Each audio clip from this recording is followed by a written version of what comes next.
Assalamualaikum warahmatullahi wabarakatuh, sahabat-sahabat dimana saja berada, berjumpa lagi dengan saya, khususnya channel Ismail Dadang.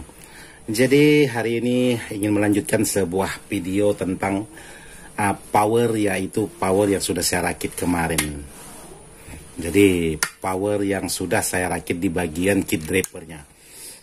Jadi untuk kit draper ini untuk karakter middle oke, untuk karakter low oke, untuk karakter sub itu juga oke. Untuk di bagian kit draper yaitu Mega OCL 500 watt produk CKJ.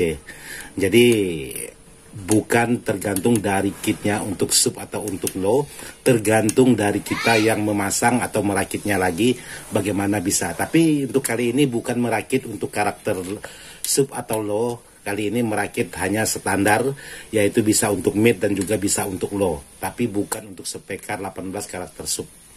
Jadi yang ingin saya bagikan dengan sahabat-sahabat bagaimana cara untuk memasang sebuah kabel untuk di bagian kit drapernya.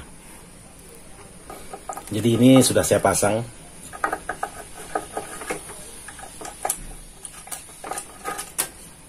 Nah seperti ini, seperti video saya yang sudah. Dan di sini juga sudah saya buatkan kabel untuk di bagian speaker atau di bagian emitternya. Jadi saya solder di sini. Nah, saya solder di bagian jalur tengah.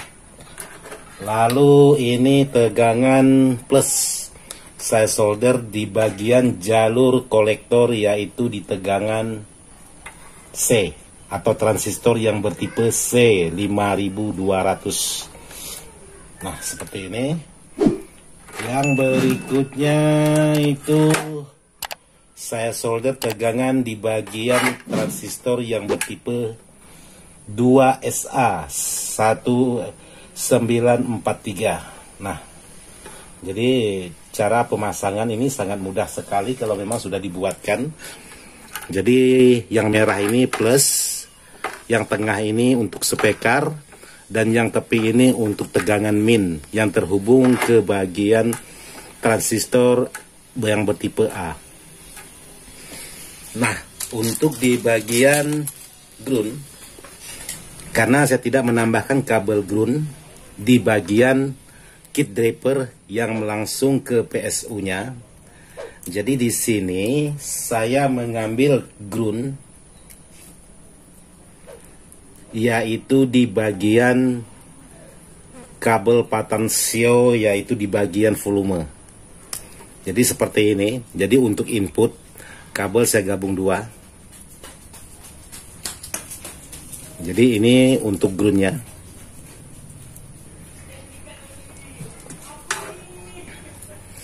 Lalu ditambahkan timah solder atau tenol, kalau bahasa Jawanya tenol. Jadi kalau bahasa saya di Pontianak itu timah solder. Nah, oke. Dan untuk kelebihan kabel di bagian ground ini potong. Lalu di sini saya solder di bagian input. Jadi di sini ada inputnya. Ini input. Jadi saya solder yang ada di kaki komponennya. Jadi bukan di titik input, karena titik inputnya ini sedikit saja tertarik, itu mudah lepas. Jadi kalau untuk di bagian titik kaki komponen itu walaupun tertarik, jadi tidak mudah koyak untuk di bagian jalurnya. Jadi walaupun ini menggunakan PCB fiber yang namanya tertarik, itu pasti jalurnya pasti robek atau koyak atau lepas. Nah ini untuk di bagian groundnya.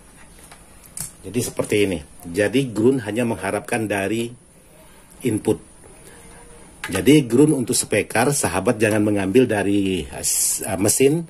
Jadi untuk ground dari untuk spekar itu sahabat ngambil dari PSU-nya ini. Seperti ini. Jadi tidak begitu ribet cara pemasangannya. Nah, kalau memang sudah dipasang, lalu dipasang ulang seperti ini.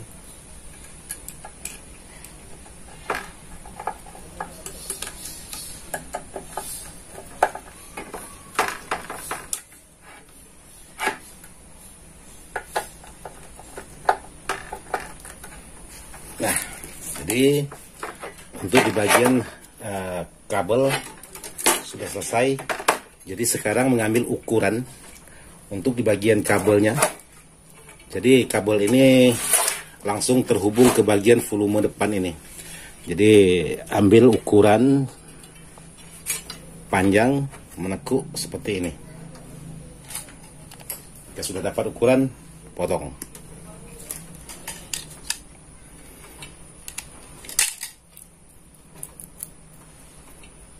Cara kerjanya sama.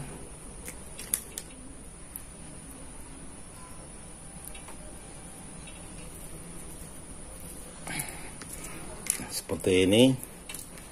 Lalu ini kita kupas.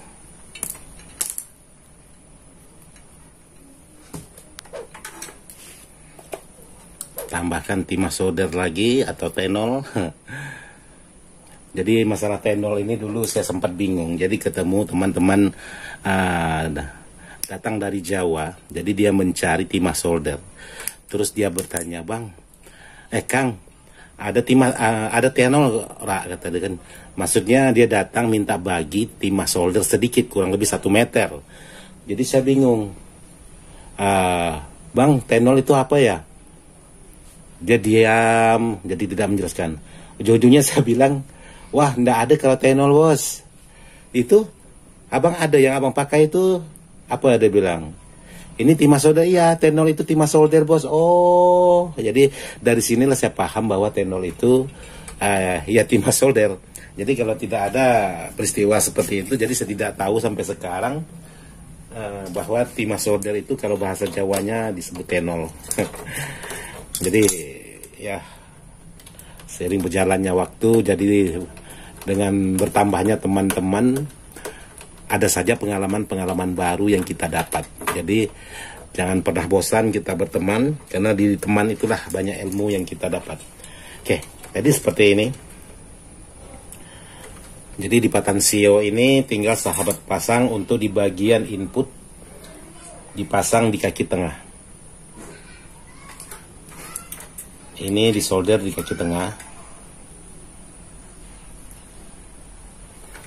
Sedangkan untuk di bagian groundnya, sahabat solder di bagian titik ground. Nah, seperti ini.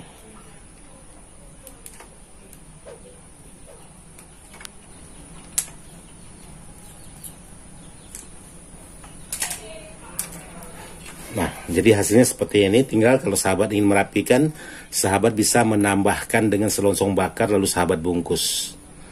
Nah, saya untuk kali ini saya belum merapikan, karena belum di finishing. Sewaktu-waktu takutnya kalau memang ada permasalahan nanti ya kerja 2 kali, bongkar selongsong bakarnya lalu kita solder lagi. Jadi biarkan dulu, kalau memang sudah normal baru kita pasangin selongsong bakar. Oke. Jadi untuk di bagian pemasangan kabel sudah selesai. Jadi pemasangan kabel ini sebenarnya sama semua untuk seluruh sahabat-sahabat pencinta barang-barang rakitan. Cara kerjanya semuanya sama, tidak ada beda.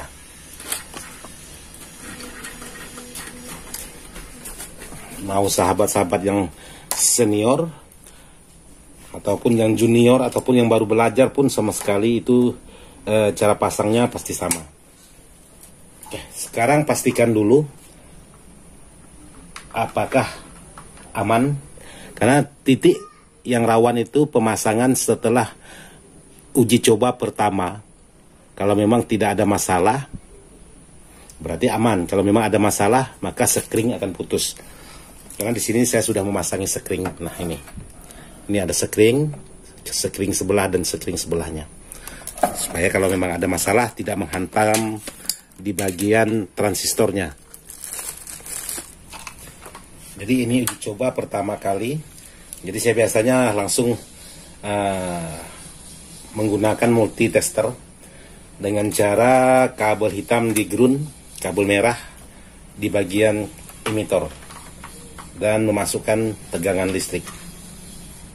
Nah, stick jarum multi angkat lalu turun lagi. Jadi coba kesentuh.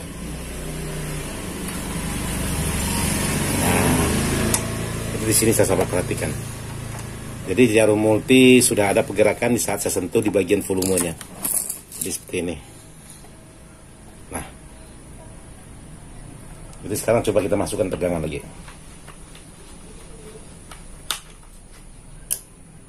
Oke.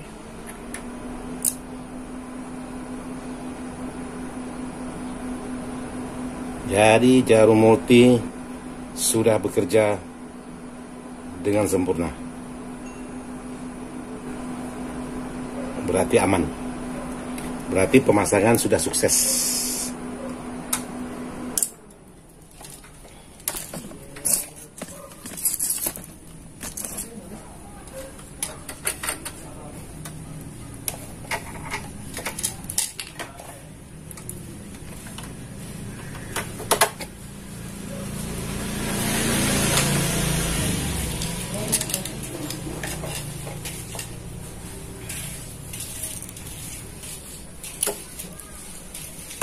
Jadi kalau memang sudah sukses, tinggal perapian untuk di bagian heatsinknya. Jadi dipasang seperti sebelah sini. Jadi di sini untuk di bagian belakangnya sudah saya buatkan ada protek dan penguat sinyalnya untuk di bagian belakang. Versinya Ismail Dadang seperti itu. Dan di sini menggunakan trapo 15 ampere dan sudah dilengkapi dengan soft startnya. Dan elko-nya sebanyak 6 buah. Jadi untuk power ini menggunakan box CA20. Jadi sangat pas sekali kalau sahabat untuk speaker 15 4 biji maupun karakter rumahan atau lapangan sudah dapat. Jadi kalau untuk lapangan skala besar itu cocoknya untuk mid. Jadi untuk mid high itu sangat pas sekali. Tapi bukan, kalau untuk low masih kurang. Kalau yang untuk skala besar, tapi kalau untuk skala menengah itu sudah oke, tapi tidak bisa untuk sub.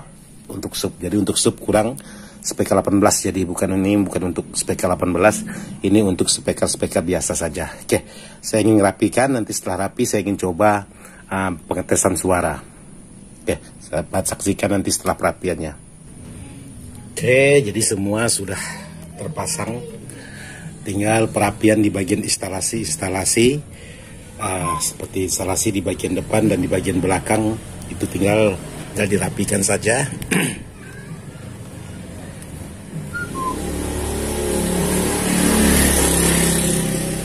Dan sekarang saya ingin mencoba, walaupun tidak atau belum menggunakan suara, saya hanya ingin coba melihat di bagian lampu indikatornya saja. Oke, sekarang saya on kan. Bismillah. Oke. Jadi di sini untuk sebuah power ini selain lampu aktif, lampu protek juga menyala. Saya buat dan disusul dengan lampu sinyal. Jadi untuk lampu sinyal, kalau saya sentuh di bagian inputnya ini, maka dia menimbulkan cahaya. Nah, seperti itu. Mudah-mudahan kelihatan di kamera. Sama halnya dengan yang sebelahnya. Nah, seperti itu. Jadi seperti inilah versinya Ismail Dadang untuk merakit sebuah power CA20 menggunakan trapo 15 ampere pesanan sahabat kita dari kalau tidak salah dari Sampit. Jadi pesanan sahabat kita yang berada dari Sampit yaitu Bapak Suwarno. Jadi tinggal perapian dan finishing. Nanti akan dicoba menggunakan musik, bagaimana hasilnya. Oke, semoga bisa bermanfaat. Sekian dan terima kasih. Wassalamualaikum warahmatullahi wabarakatuh. Mantap.